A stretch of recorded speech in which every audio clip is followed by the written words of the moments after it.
Hello, and welcome to Windows in Time, Forest Creek. Where is Forest Creek? Presented by Jackson County Library Services and the Southern Oregon Historical Society. I am Leah Pastizo, Digital Services Specialist. This program is being recorded. Please mute your microphone and turn off your camera to ensure quality recording. There will be a time to answer your questions at the end of the program. Jackson County Library Services acknowledges that its libraries are located within the traditional lands of the Shasta, Takelma, and Latgawa people, whose descendants are now identified as members of the Confederated Tribes of Siletz Indians and Confederated Tribes of Grand Ronde, as well as of the Cow Creek Band of Umpqua Tribe of Indians and Modoc Nation, who were forced to relocate to Oklahoma. We take this moment to recognize the indigenous peoples whose traditional lands are where residents of Jackson County live today. JCLS is committed to fostering understanding, deep respect, and honor for indigenous people, and we encourage you to learn more about the land you reside on. For more information, go to jcls.org/land. The views and opinions expressed in this program are those of the presenter and do not necessarily reflect the official policy or position of Jackson County Library Services. And now I'll hand it over to Larry. Well, good afternoon and welcome all to Windows in Time. Before every one of these presentations, I interview the speaker to learn a little about them. I've just had the most delightful talk with Annice Black, who has such an amazing range both of knowledge and of interests that she's bringing to bear today.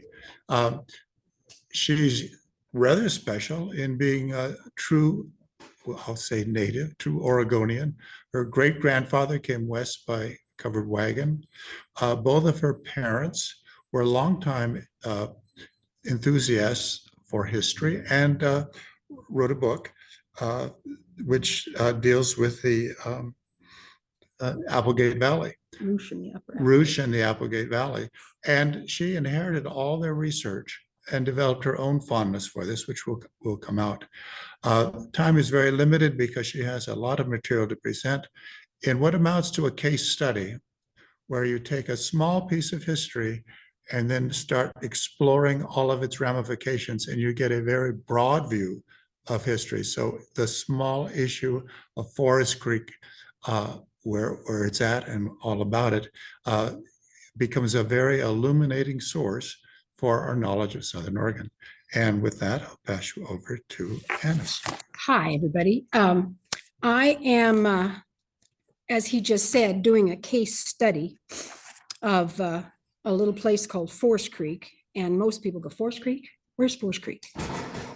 So I'm going to cover, I'm making this a case study that kind of talks about what happened between statehood and today, and how this, the economy, how the culture, what kind of prosperity they thought they were going to get off of the area. And so this is going to be a long presentation, so I'm not going to take any questions till the end.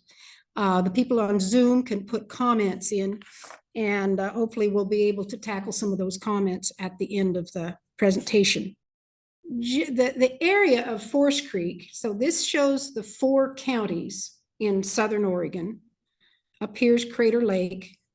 Over here, obviously, the ocean. And this green line kind of down the middle, if it's too hard to see, is the county line between Jackson and Josephine County. And this red line down here is the length of Forest Creek. It's about 5.5 miles long. If you stretch it up to the top of Isabelle, it's 6. It's a tributary of Forest Creek, Forest Creek and Poor Man's Creek. And it comes down here and meets up with the Applegate River.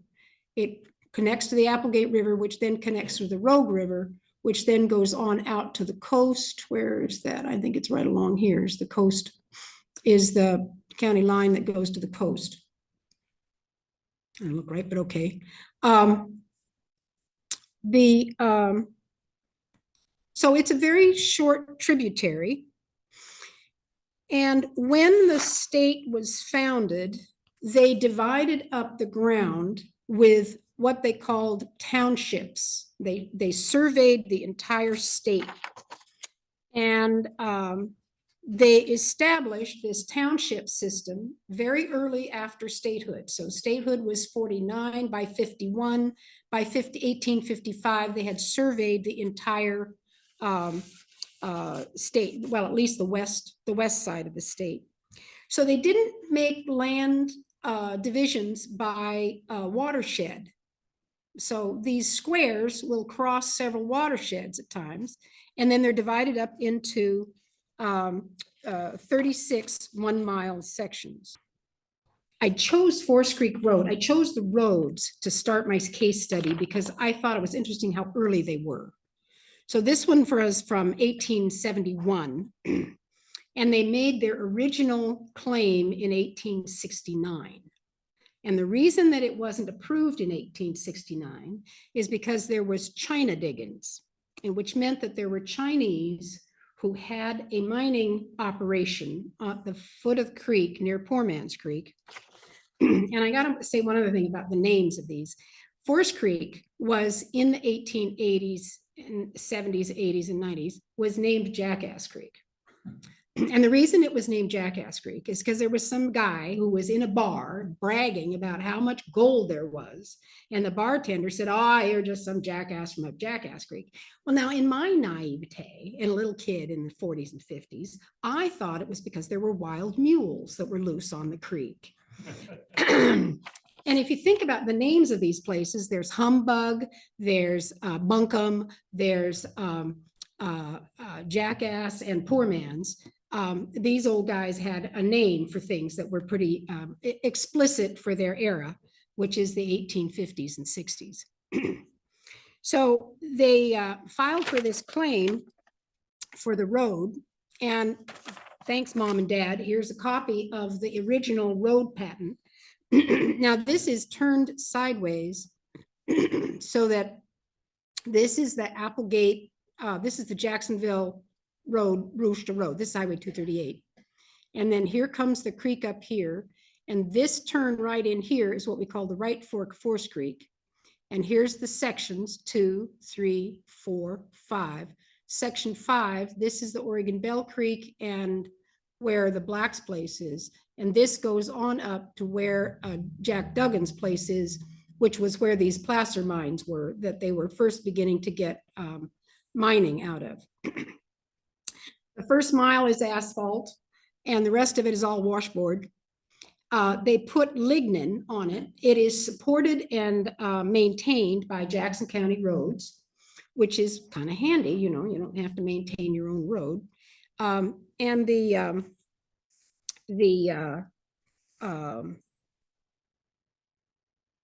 it's at the taxpayer's expense. Oh, come on. Why aren't you moving? All right. So there was a road adjustment down, and over these 140 plus years, we've changed from a wagon road. A lot of the times the way they got back and forth from the upper ends of Forest Creek back into Jacksonville was to walk along the ridges. There were Indian trails, and that's how they made their distances. From the wagon road to an automobile road. And when I was a kid, I could see where they had adjusted the road, and they used that for a easement for a telephone line. There was a crank line phone that the neighbors all built for themselves, and it was run by batteries and cranks. And one of the things I didn't find to put in here was a picture of a crank phone. And they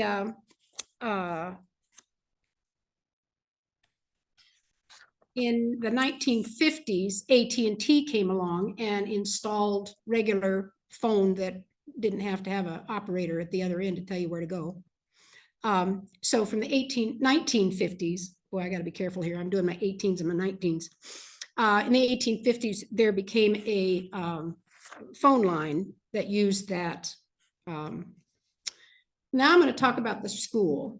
And what I thought was fascinating in doing this research is how early the schools were created. When Oregon became a state in February 14th of 1859.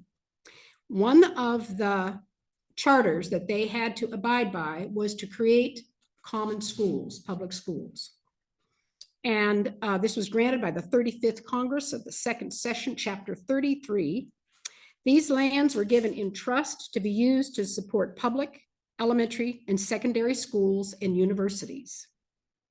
So sections 16 and 36 in each township were reserved for public schools. And the first schoolhouse in Forest Creek was a little log cabin. Of course, it was no pictures because it was before they had pictures. And the teacher was Mrs. Crane. And the log cabin was used as a place for about 5 years. Interestingly, it was also on a claim by a fellow by the name of Frank Logg, L-O-G-G. So some of the name of Logtown Cemetery and these names are because of his surname was Logg. And then this schoolhouse was rebuilt in 1908, 1906. The first Forest Creek School District was organized in 1863. So that's 5 years after statehood. And there was money in it. So you could get your kids into school and get them to sit and learn. And the idea that you couldn't have a democracy without an educated population, which was an idea that we've probably heard from Jeffersonian thoughts. The school was built, this current one was built of boards. And then in 1950, they got rid of this one-room school and they consolidated with Rouge. And so Rouge became a kindergarten through 8th grade, multi-grade school in 1950. In 1959, there was a push by the state to say, you know, we need to make all of the schools have the same funding source. So you don't have a small district that's very poor and a big district that's quite rich. So they consolidated all the public schools throughout Jackson County, and Rouge and Jacksonville High School was consolidated into 549C. And I went to Jacksonville High School the last year it was in operation on the hill in Jacksonville. So here's what the school looked like, and here's what the kids looked like. This is from 1914. And I was trying to figure out how many of them didn't have shoes on. Kind of hard to see. And at the last minute, 2 days ago, I found the names of all these kids. The school was important to the community, and the community parents were the school board. A lot of people who'd like to try that again today. And but I also realized that in running the board, in keeping the minutes, in filing the papers, one, the adults all had to be literate. They also all had to know Robert's rules. So they had an idea of what it took to run a democracy or a legislature because they ran their meetings with Robert's rules. Next little advantage that I found is a thing called Forest Creek News. The Medford Mail Tribune would put these articles in these columns called Country News, and there were clippings. Now I have clippings from 1899 to about 1901, which are full of mining information and farming information and names, and then there's a big gap and they start over again in the 1930s. So some of the little pieces of this presentation I was able to dig out and confirm things because of those notes in the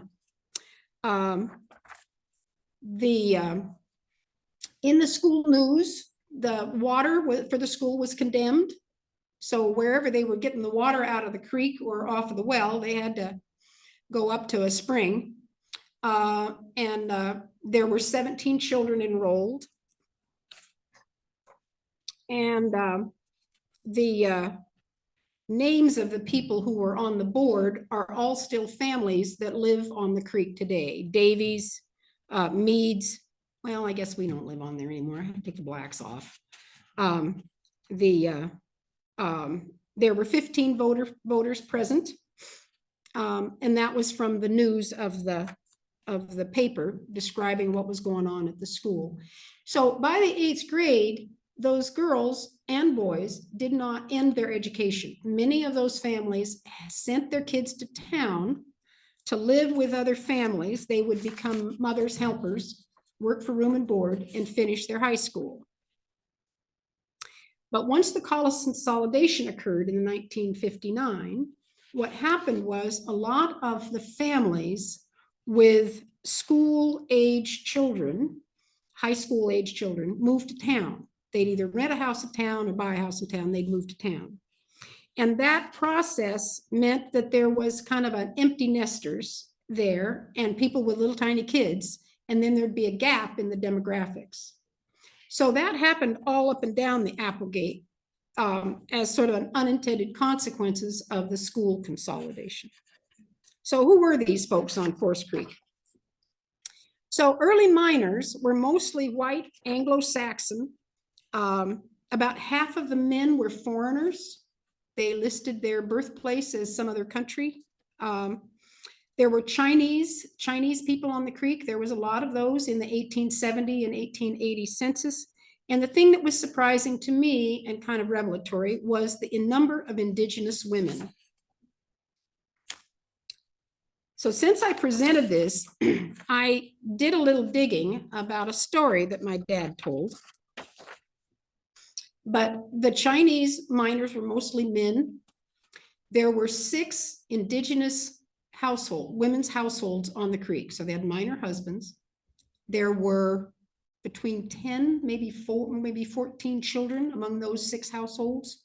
There was one guy who was a Kanaka. He was listed as Sandwich Islands. 22 native-born white and 8 foreign-born. So let me describe these places a little bit. So we had my laser pointer here so people can see it. This is that angle of the road coming from the Highway 238. So this is Sturgis, Meads. This is Black's place. This is where I grew up. This is the Duggan place. And then there's this place up here called Carter's, Jakey Smith. And those places had, and this place down here, all had indigenous wived households in 1880.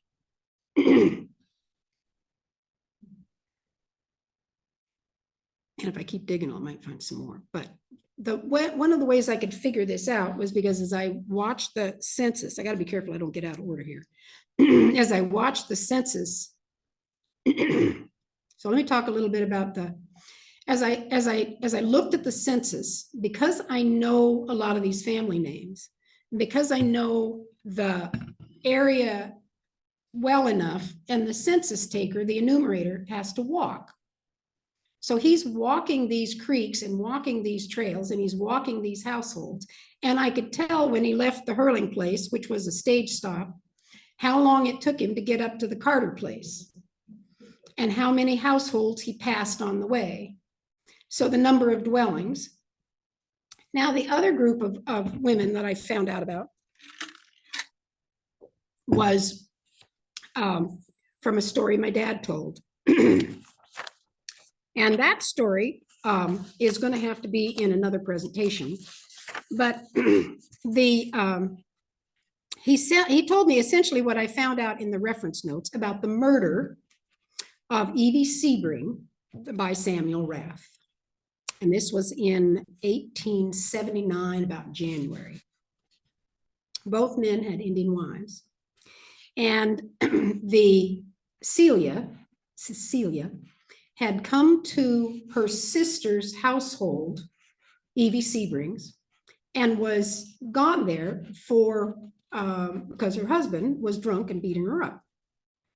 You know, I know this is like 140 years, and there's some things that just haven't changed. So I don't have time to go into the depth of that story, which is fascinating. but that it left her moving up into the upper Applegate area near a place called Watkins. The school teacher from Watkins in 1942 wrote a lovely testimonial about her, about how she was just a wonderful woman and she was proud to know her. Again, all of these wives would have been illiterate. They wouldn't have known how to read and write English. They could probably speak jargon and speak enough English to get by. I don't know. But within a generation, their children were all in public school and were learning to read and write. And I think that the descendants of those families, who probably by the 1930s and 40s made themselves invisible and didn't mention much that they had ancestors of native origin. But that is a story that I think needs to be fleshed out and told. So the 6 family groups were Emma Williams, and this is another fun piece where I found my dad's notes. Within about 4 months of that murder and the inquest, the Native American wife, because her marriage was not recognized, because she was a common law wife, but not a white wife, so her marriage wasn't recognized. All she got was the feather tick and the pots and pans. The other 3 Indian wives that were on the creek, within about 4 months, all registered and got married. So I found the notes my dad had written of the names of those marriages, and it's like bonanza. I had the entire 6 families then that were indigenous wives on Forest Creek. So now we move up into the 1930s, typical social group. These are all folks hanging out at the front porch, and it's a birthday party for a little girl who happened to be on a walk. And the names, I'll list the names of these people, which may be a little tedious for some. But Amy Lynch is up here in the doorway. And Charlie and Mary Madsen, Walter and Mary Armpriest, Mike and Blanche Broad. That's my dad. He's about 26 in this picture. I like the hats. All the guys have got really snazzy hats. Mike and Blanche Broad, Ed Kelly. No, that's my grandfather. That's Lee Black. That's Ed Kelly. And that little girl right there is probably on this Zoom call. Her name is Holly, and she's going to be 90 next week. Well, 2 weeks. And that's Sooner. Sooner got the name of Sooner because he got to the food box faster, sooner than anybody else in the litter. Now, one of the things after I was thinking about this presentation for a long, long time, I thought, what's missing? What's missing? Oh, religion. You can't talk about a culture without talking about religion, I think. So I looked and found this picture. Now, in those news stories, they said that they were having church services, and the minister was from the Dunkards. Out in, I think, Talent or Phoenix, there was a Dunkards church. And they were called Dunkards because they baptized their children by dunking. And he would come and preach, and they rented the school on Sunday. So there was no church on Forest Creek. There was no, and the school itself, when school was taught, it was a very secular curriculum. I've got my mom's teaching materials from when she taught at Rouge School. Excuse me. And there was a very clear idea of keeping church and state separate. What you did for church, you did at home, or you did on Sundays in your private time, but it was not covered in public school. Now, what kind of houses did they live in? And I know this is a little bit of a downer, but this house was a bunk house, board and batten.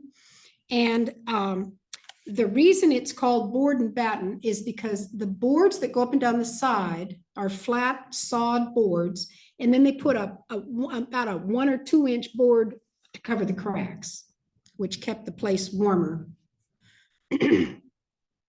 And then this house was built on the Winningham place. And this is probably the proceeds of some pretty good mining. And again, you can see the tall slats here and the boards. They had a rock foundation. This fellow married my favorite babysitter. At least she was my babysitter 40 years later. Yeah, 40 years later. Now on this one, you can't see the stovepipe. And in a lot of houses, they had a porch off the back where they had a stove that they used for cooking. So not always was a stove inside the house. And then this is a typical home today on Forest Creek. There are 6 manufactured homes. They're back from the road. Many of them, of the original places, have been abandoned, and new home sites have been created. But there's about the same number of dwellings as there were in the 1890s, which I thought was kind of interesting. And in the Winningham's case, it built down and they had to rebuild a couple times. Fire was a real problem for a lot of these households. So how did they feed themselves? How did they feed their livestock? And how did they, so the starting miners killed a lot of game. They shot a lot of game, they hunted a lot of game, they dried it and they salted it.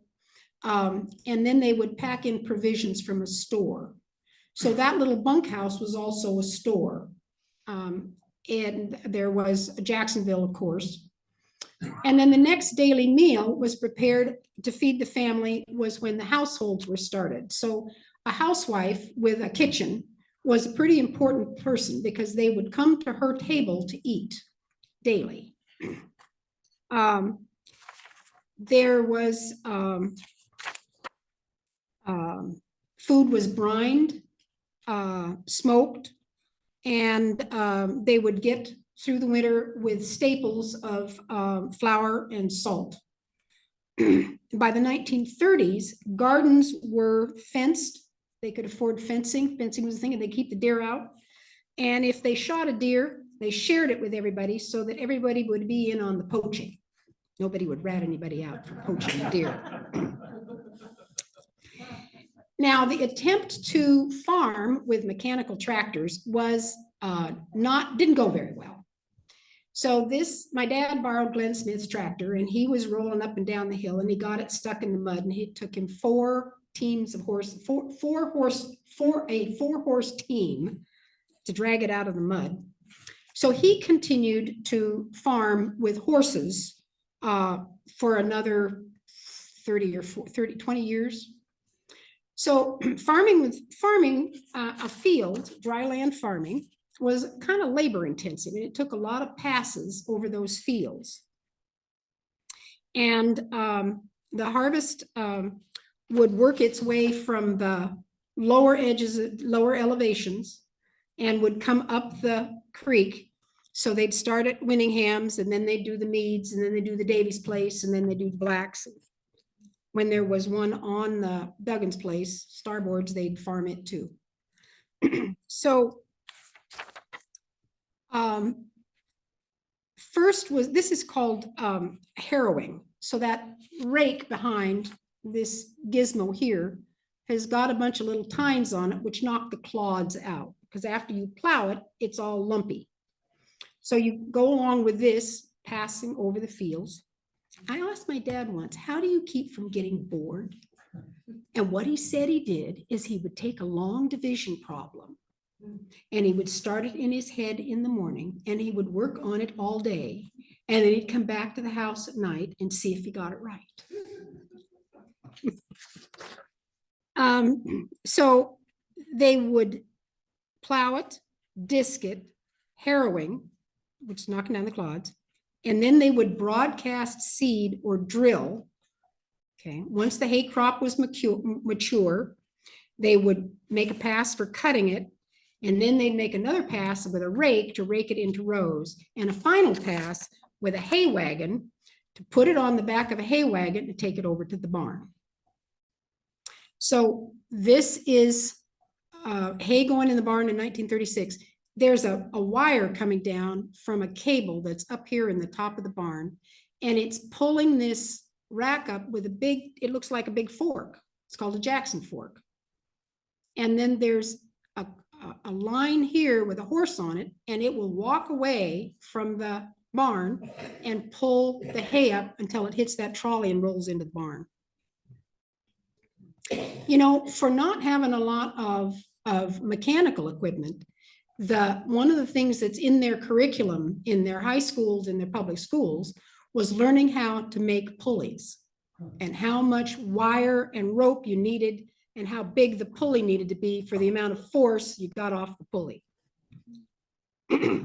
So there was open range, and they would get it from the O&C lands. And of course, there isn't enough time to talk about what Oregon, California Railway lands are. But they would take that and let the loose cattle loose, and that is a brand on the side of a horse. Now, there's a little personal story that I got to throw in here. That brand is John Kirk and James Kirk. James Kirk cattle train was the train that my ancestors came across the Oregon Plains on in 1865. And if Captain Kirk sounds familiar from Star Wars, his great-grandnephew was Roddenberry, who wrote the Star Wars series. So a lot of the New Frontier was taken from the images of the wagons crossing. So this is a barn. I made a mental note coming over here. You know, that doesn't have shingles on it. In the 1940s, my dad was able to get aluminum from World War surplus, and he resurfaced all of his outbuildings with metal roofs. That building is 48 feet by 54 feet by 24 feet up to the comb or the pitch of the roof. It was built for $600, and the Daniel, George, and Henry Flatterer, boy, am I glad my mom and dad kept notes, in the contract, they would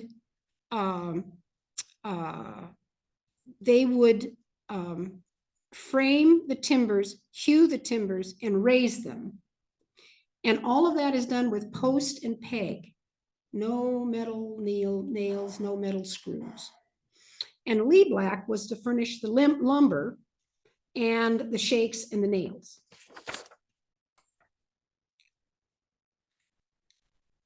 This is an example of another kind of, this is called a crib. Now somebody's put a lid over it, but usually it was just these up to this side.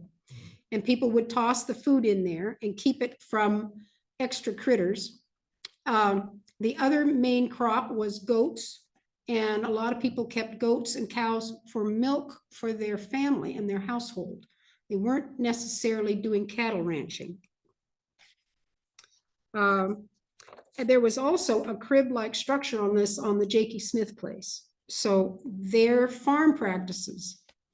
Well, by the 1970s, they started baling hay and mechanized equipment. And one of the things about going to mechanized equipment, though it was more efficient and you could, you know, sit on the tractor rather than walking behind the horse and get around the number of passes you had to make, and the swath was a little wider with the baler, but they needed a supply of petrol. So these farms were no longer able to farm self-sufficiently because they needed a commodity from an external source. And then today, there are 6 or more places on Forest Creek that are growing hemp in 2017. And, you know, talk about modern, I can get on Google Earth and fly up and down the creek on Google Earth and look at and I know what a garden looks like. So I just went up and down the creek and counted them up. Now, in 2022, there was a illegal bust up the right-hand fork of Forest Creek, and it had, according to the newspaper, about $1 million damage to BLM land. They had put chemicals, and that drainage is up there at the top. So now we're going to go to mining. This was the Great Prosperity, and it happened in 3 stages, phases. There was the hard rock mining, which those early panhandlers did with pick and shovel and digging out quartz. And then there was placer and hydraulic mining. And then there was dredging. So I'm going to cover those 3 sections. Ditches were dug by the Chinese in the 1800s. So in the 1870 census, there's an enormous page with the Chinese on it, and there's several pages with Chinese located in different areas along Forest Creek and going on up the Applegate. In 1909, the state of Oregon went to a water rights system, and that water rights system said that you don't own the water, but you have a right to use it. And after you use it, it goes back into the ground or the aquifer or the creek or the whatever to stay a part of the water table. And if you buy a piece of property that has a water right, the new owner gets the water right. And the legacy of water rights is that when there is not enough water, it is oldest right served first. Now, I don't know if I think that's fair or not, but that was the idea of how to make water a use in Oregon, and I think it has served us well.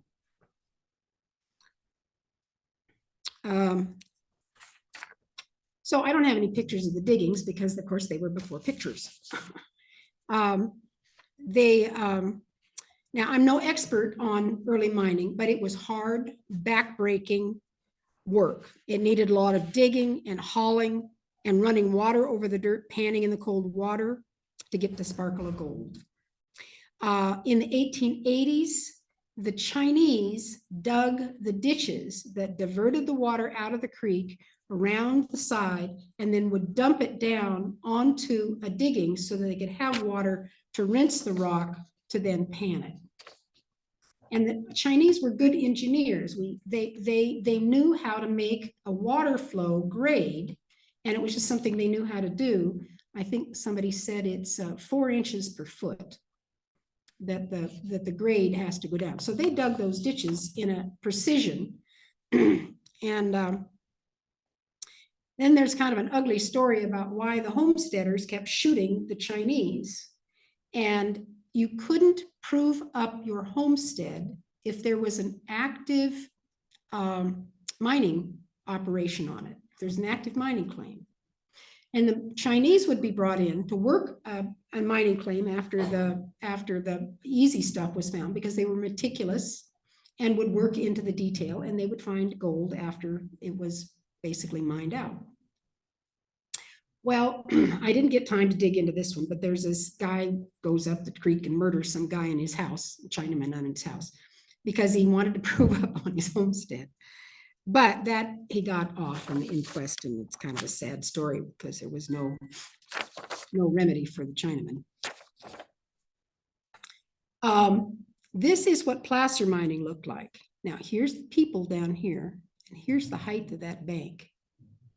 And here's the ditch coming across here, pushing the water out of the creek. Now, that's Mount Isabelle up there, and you can tell it's wintertime because there's snow on it. This happens to be at the Davies place. And I just keep thinking about the amount of dirt washed down those creeks would have just suffocated the salmon. Now, here's another example of 1896 mining. This is the Sturgis place. This is a pretty typical farmhouse. Over here is that shack that we looked at in the section on the homes. And here's the ditch coming across with water coming down, and there's a dog in here. And there's a comment about this dog that I think is just kind of humorous. Old John was Al Sturgis's mongrel dog. It had fallen into the mine almost every day and would bark continuously at the water as it was shot from the hydraulic pipe nozzle. Old John lived a goodly age for a dog and was given affectionate interment when he passed out. Here's another picture of that same place. Here's the house up here. Here's that shack. Here's the water coming over the side. And these are the guys at the bottom. And this is that hydraulic mining. Okay, so the next series of pictures I'm going to show you will be how that process worked. And this is my dad, hydraulic mining in the 1930s on the Black's place. So this gizmo here is called a giant, and it put out water from the creek being dammed up in a pond, and then they'd run the water through a hose and out this thing. And he's eroding down the side of the creek bank.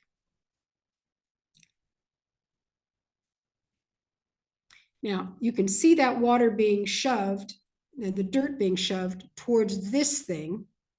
And this is a sluice box, and it has wood going across it every so often. So as the dirt and the water come down this sluice box, it causes the dirt and the gold to fall into those cracks. And that water's cold, by the way, because they only can do this when the winter and when the snows, when the water's up. And this is a fellow who is panning for gold. He's taking that water and the stuff coming out. His name's Ed Kelly.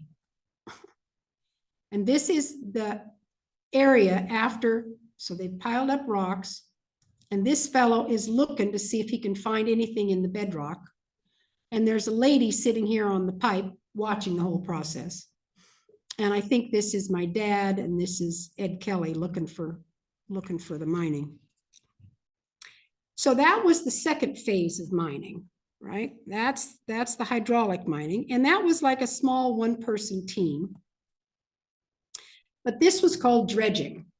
This was started in the 1930s when, of course, they had internal combustion engines and diesel, and they could run big, big machines. So this is a drag line. It would drag the item into this thing, which would come in here, and it would be crushed. And then they would take the gold out. Now, this thing started down by the mouth of Forest Creek and Poor Man's Creek, just a little over the section line into what was the Rouge School District. And you wonder, why would anybody allow this much decimation of their farm property right up the middle of the creek, which was the best place to grow food and food, right? Well, when the gold was assessed, it was assessed in the county. It was assessed in the county, and they would take a certain percentage of it for taxes to pay for the schools. And the Rouge School was just over the line. So the first year that this thing was in operation, the money went to Rouge, not to Forest Creek School. I don't know if there was hard feelings, but they were a little grumpy about that. And make note, there's a person standing right here. And a little bit, I'm going to show you what this place looks like in, I think, 1986. So you can see how much of it's grown back. So they started near Logtown and they dredged for 5 miles. They operated for 7 years. The B&H dredge was named for Burdick and Horn, but Mr. Thorndike, there's a fellow around town that has a manufacturing company, Bill Thorndike. It was his great uncle, and he took an interest. So where did they get their funding? Sometimes they were bringing money in from back east, something they were getting it from people locally. And in 1942, they closed down and took the heavy equipment out to Camp White to build Camp White. So interesting that. Now here's that hummock where that person was standing. And this is what that whole area looked like in the 1980s. So it took about 55 years for the trees to grow back. And if you walked around in the bottomland down there, it would be these rocky hummocks. And the trees are coming up out of those hummocks. They didn't flatten out the rocks. Now, when they got to Black's place, they paid them an extra 10% when they got done to flatten out the rocks. So here's a little bit of closer look at that dredging machine.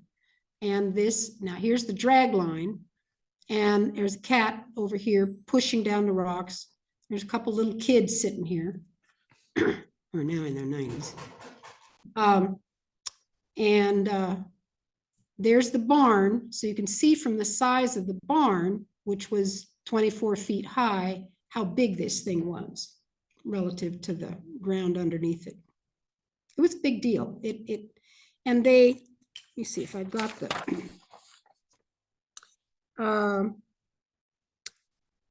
in 1941 to 1942, they took 12 pounds of gold, which would be 13,497 ounces. So on Black's place, they knocked it down and they reclaimed it. And so as a kid, I remember my dad going up here to the head Forest Creek, and he would take branches and he would make that creek flow out away from the creek bed and flow over the rocks and silted them in. So now there's about, oh, maybe a foot of topsoil. And these two people are those two kids in the 80s looking across where that dredge was. So now we go to another part of what made the culture and the economy of Forest Creek, which is the forest fire government part of it. That's something I should put in here. And this is Mount Isabelle and the Mount Isabelle Lookout. So the elevation is about 4,000 feet. And one interesting thing about this mountain is that it is named after the first daughter of the indigenous wife and Jakey Smith. Her name was Isabelle. I sure would love to hear the story about how Isabelle got this mountain named after her. It was established in 1933, the lookout was, and it's a tower. Now that's on top of a mountain.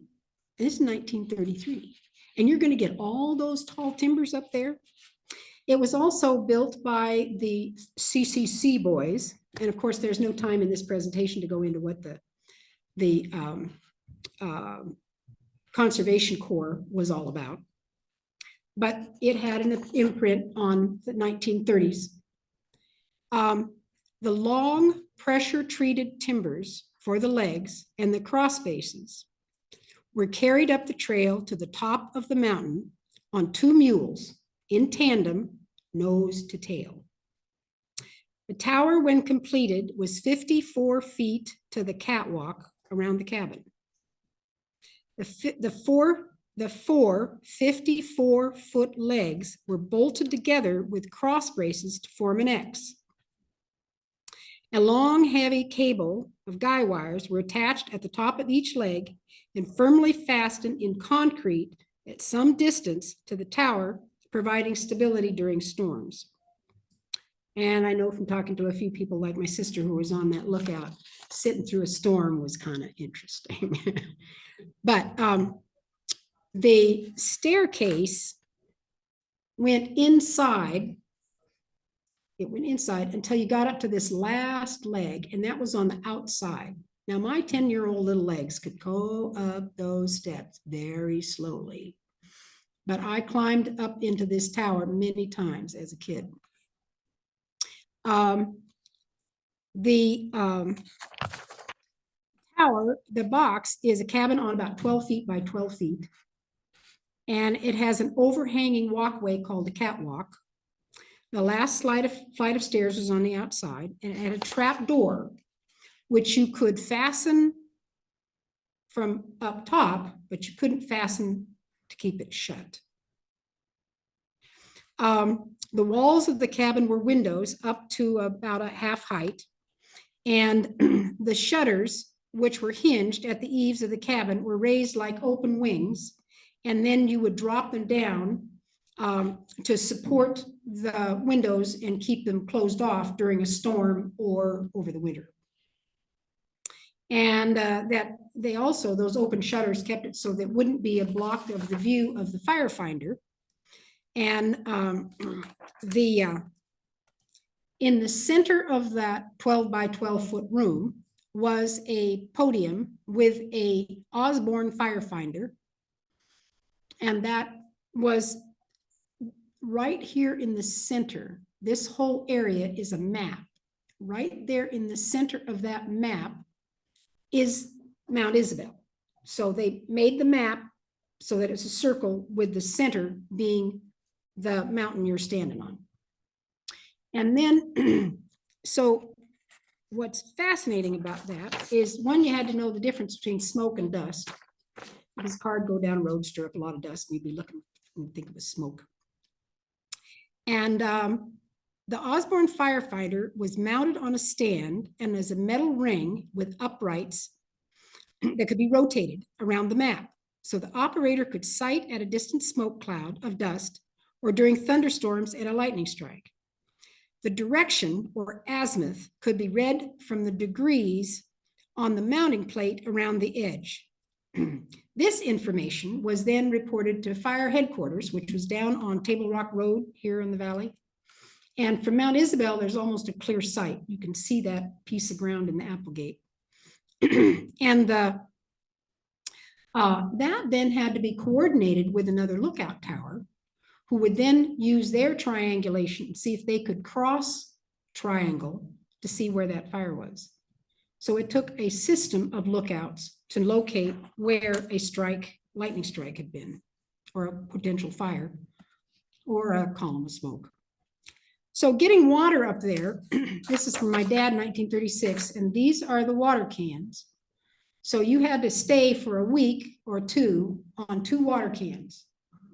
And the story goes that you could wash your hair, you could wash your hair, you could do the dishes, and you could wash the floor on 1 gallon of water, or one serving of water. I don't know if it's a gallon or not.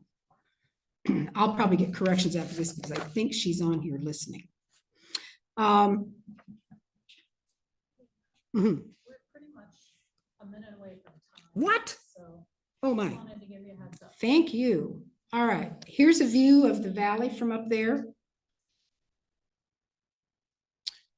I want to talk a little about the Forest Creek Guard Station. That was the houses that were down in the flats that people stood at, and then when there was a fire, they got in their truck and went to put it out. Forests and logging. In the 1930s, they had rubber-tired trucks, and he's using 2 logs to pull this tractor. So they had some pretty decent farming, logging equipment. This is a road that they used to go through the, they called them skid roads. They'd go up and they would drag the logs out behind a Caterpillar tractor. And then by the 1990s, 1992, this was a self-loader, which was an enormous improvement. They'd skid the logs down, leave them piled up by the road. This thing could pick them up and load the truck. They didn't have to have a donkey and a pole and a lot of other stuff that was much simpler. And this I thought was fascinating. My mom was coming up the creek, she took this picture, and it was a helicopter, and they were helicopter logging in 1991. So Logtown Cemetery, I thought a lot of these families would wind up being buried in Logtown Cemetery, and I was surprised at the number that were in other areas. They died somewhere else, and because of the logistics, you didn't take somebody back home. If you died near home, you'd be buried near home, but a lot of people were in Jacksonville or Butte Falls or Central Point.